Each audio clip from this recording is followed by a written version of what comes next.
इतिहास काल से चलते आ रहे सांस्कृतिक दशहरा उत्सव इस वर्ष भी बड़े ही हर्षोल्लास से रावण भाता मैदान में होने जा रहा है, जिसकी तैयारी को लेकर दशहरा उत्सव समिति के अध्यक्ष मनोज वर्मा ने मीडिया के माध्यम से जानकारी दी।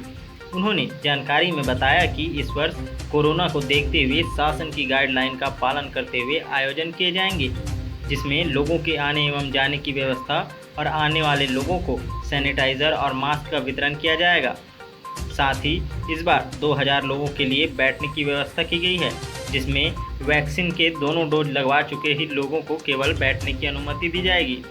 आपको बता दें कि प्रेस वार्ता में दशहरा उत्सव समिति के सचिव अमित साहू, संयोजक सुशील ओझा, प्रमुख सलाहकार प्रभात मिश्र और दशहरा उत्सव समिति के बाकी सदस्य भी शामिल हुए। देखिए समिति के अध्यक्ष मनोज वर्मा ने दशहरा की तैयारियों को लेकर और क्या कुछ कहा खबर राजधानी में। चूँकि कोरोना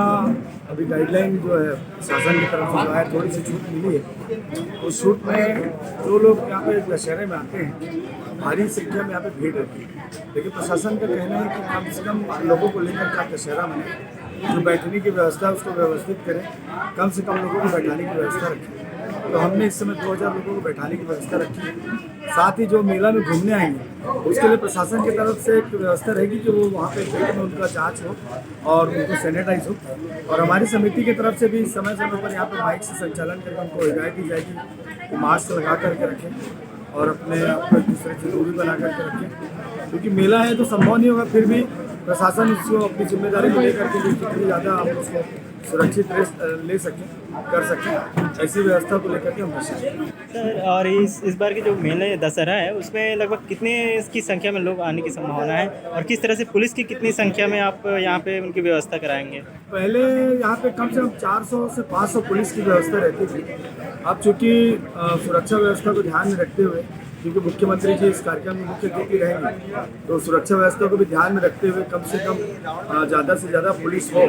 ऐसे हम प्रशासन से मांग करेंगे। साथ ही मैदान में भी सुरक्षा व्यवस्था बनी रहे, उसको भी ध्यान में रखते हुए हम प्रशासन से मांग करेंगे कि अच्छी व्यवस्था करें। एक और लास्ट क्वेश्चन कि दशहरा में जिस तरह से फटाखे जलाए जाते हैं तो प्रदूषण को देखते हुए किस तरह से आप इस पर व्यवस्था रखेंगे? जैसे कि आतिशबाजी यहाँ पे होना है जी। और आतिशबाजी में जो झरना रूपी जो पटाखे फटेंगे उसमें किसी प्रकार की आवाज़ वगैरह होती नहीं, जैसे ध्वनि प्रदूषण हो। ध्वनि प्रदूषण रूपी वाला कोई फटाखा में आप फोड़ नहीं रहे। जो आकाशीय पटाखे फूटते हैं जाकर जो आकाश में फूटेंगे वो भी उतना ज़्यादा ध्वनि प्रदूषित नहीं होता है, और जो जमीन में भी फोड़ा जाएगा वो भी ध्वनि प्रदूषण ना हो उससे, क्योंकि मेन ध्वनि प्रदूषण ही मेन होता है पटाखे में, और बाकी कलर वलर से लोगों को प्रभाव पड़ता हो ऐसा मुझे नहीं लगता है। तो हम जो आवाज़ करता हो बहुत जम से, ऐसे कोई फटाखे को हम यहाँ पे नहीं फोड़ेंगे।